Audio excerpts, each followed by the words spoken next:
got good terrain masking back here. Yeah, we're safe now, except for the mirror.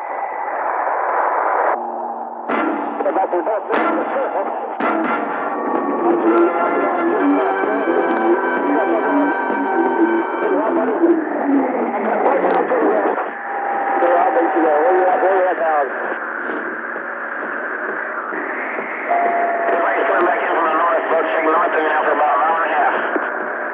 Emerging with you now.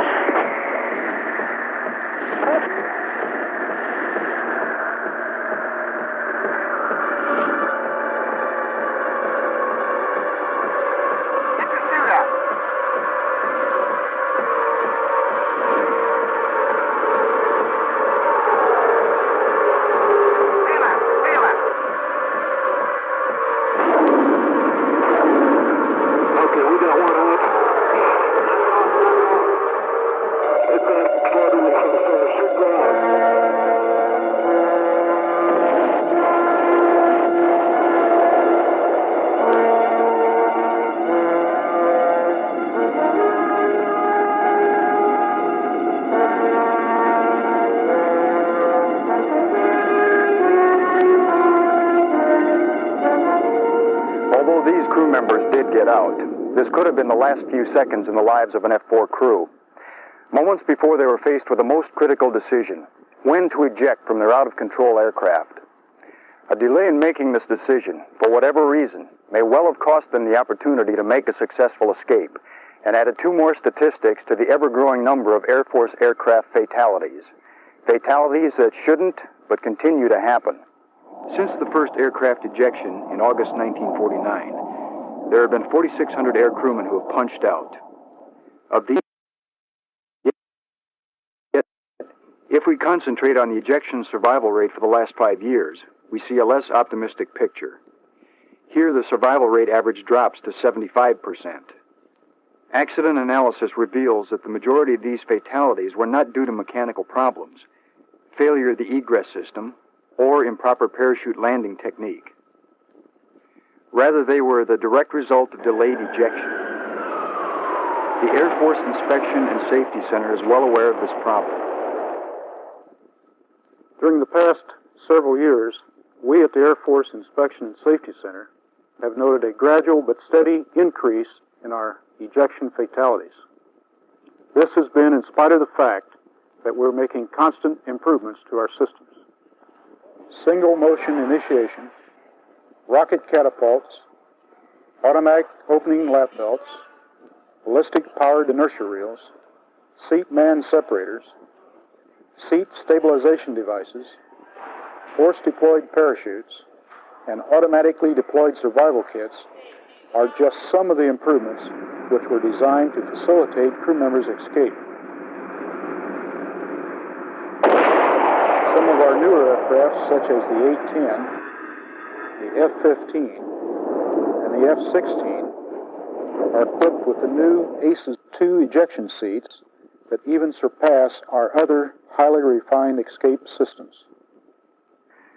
There is some evidence that tends to suggest that many air crew members interpret escape system improvements as being additional time to overcome an emergency. This, of course, is not why escape systems are improved.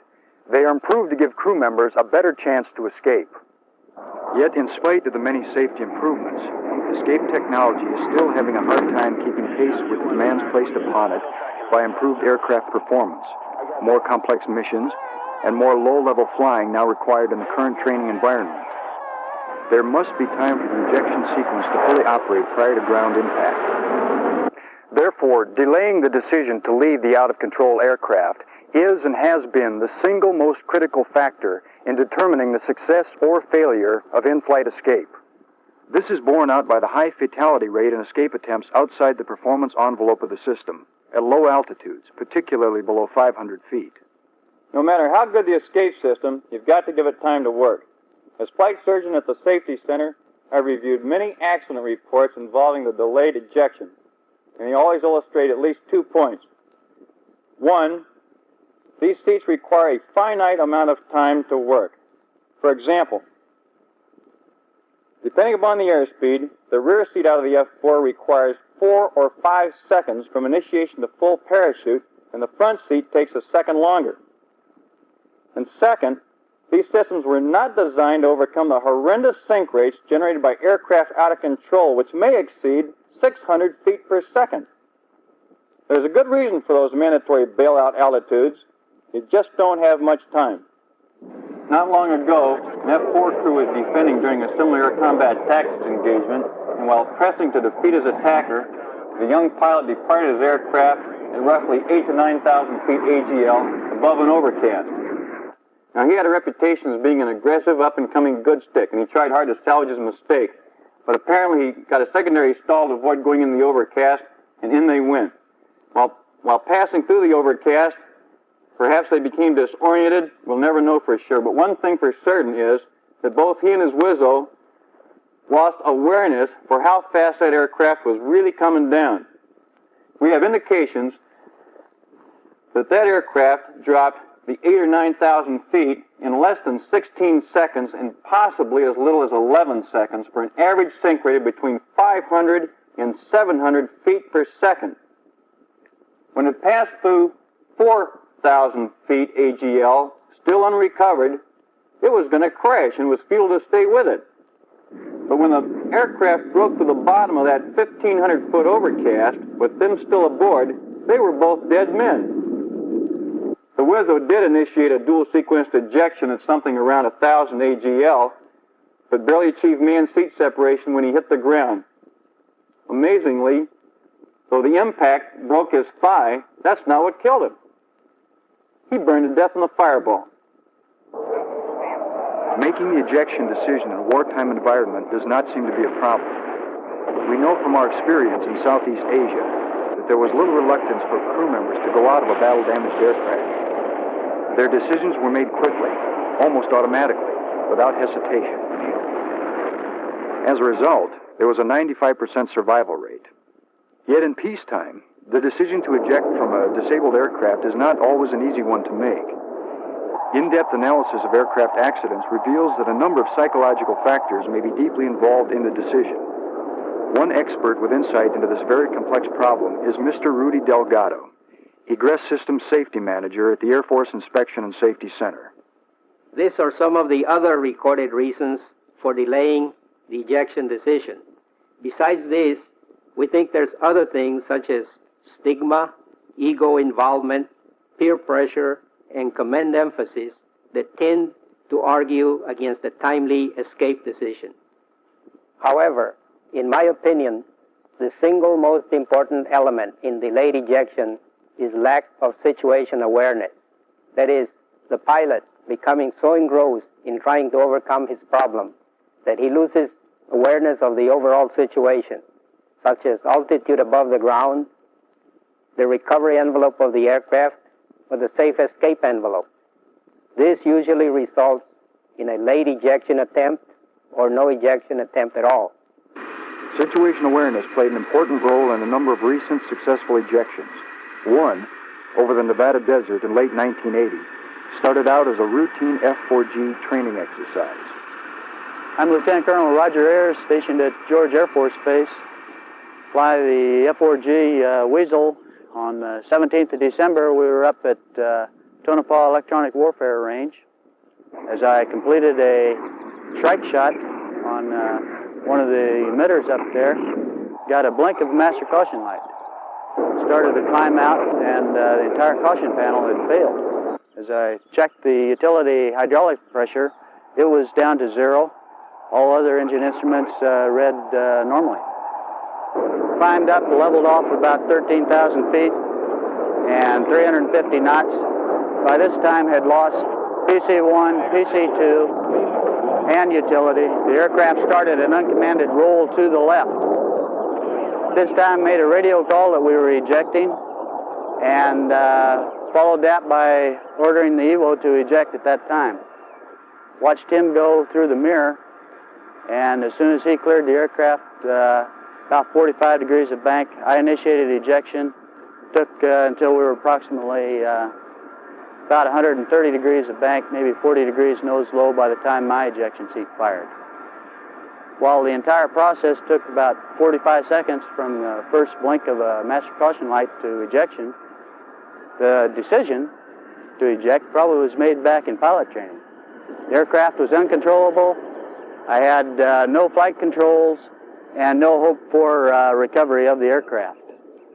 If I had it to do over again, while I assumed a good position overall for ejection, I did not let go of the stick and did not pull the handle with both hands, and subsequently my right shoulder was broken during the ejection process.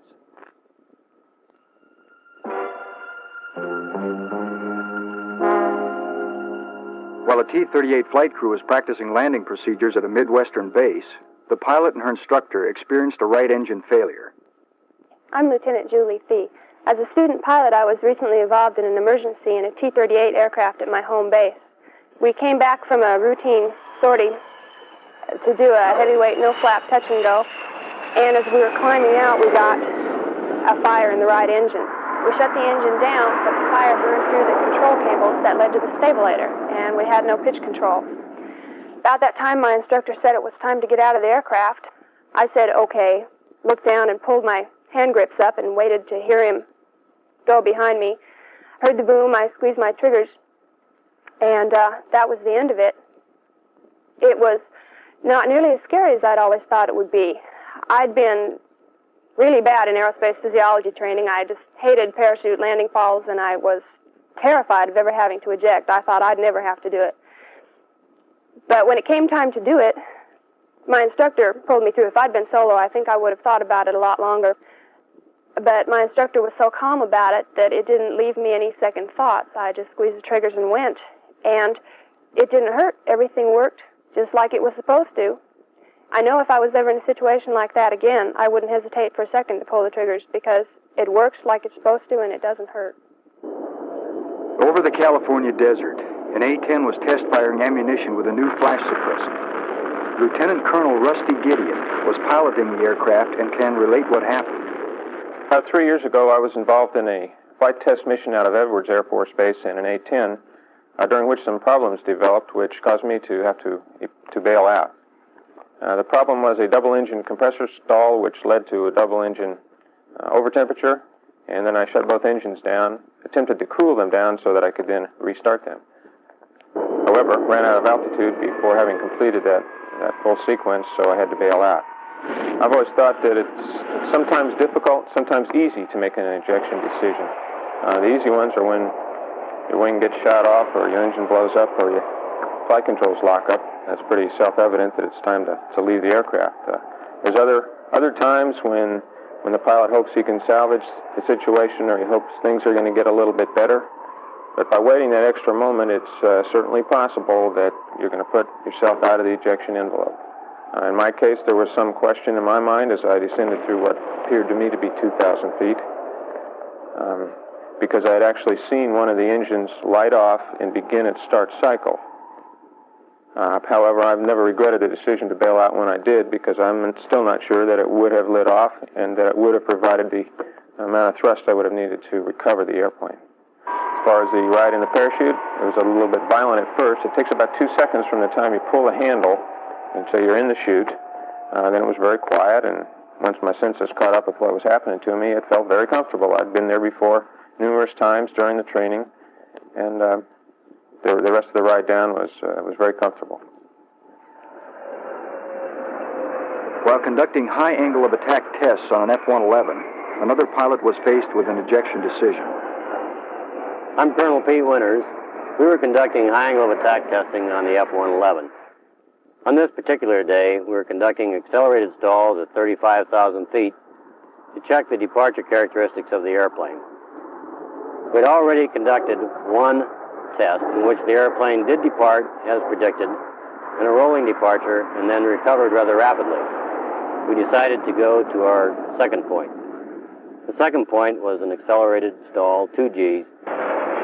The airplane departed as predicted, but then went immediately into a spin. I applied the recovery controls, and the airplane started to recover. We thought we were going to make it, but we were coming down very rapidly and passed through our spin chute altitude of 22,000 feet. I deployed the spin chute as briefed, and the spin chute came off in the maneuver. Now things weren't going as predicted. both engines were stagnated. As we passed through our ejection altitude, my chase pilot yelled for me to eject, which I did after very little thought. I don't believe that up to that point I'd even thought about ejecting. Because the airplane was highly instrumented, we went back after the accident to determine how much time we had.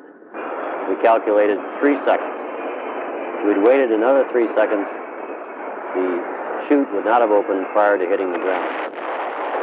I don't know that I would have made that ejection decision in those 3 seconds if my chase pilot had not assisted me and yelled for me to eject.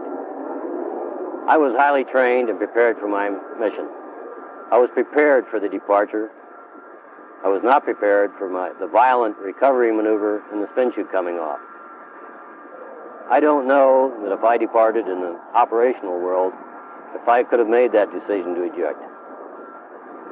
It's important to know when it is that you want to eject and then abide by that decision while you're in the air. Even the crews of our newest aircraft models, the F-15 and F-16, have experienced unexpected ejection situations. The idea of ejecting never occurred to one F-16 pilot until he saw how close he was to the ground. I'm Major Paul Rossetti. We were flying at low altitude on an F-16 operational test mission when I looked over my shoulder and saw an aggressor aircraft attacking my element. We made a defensive turn. After that, I made a wing rock.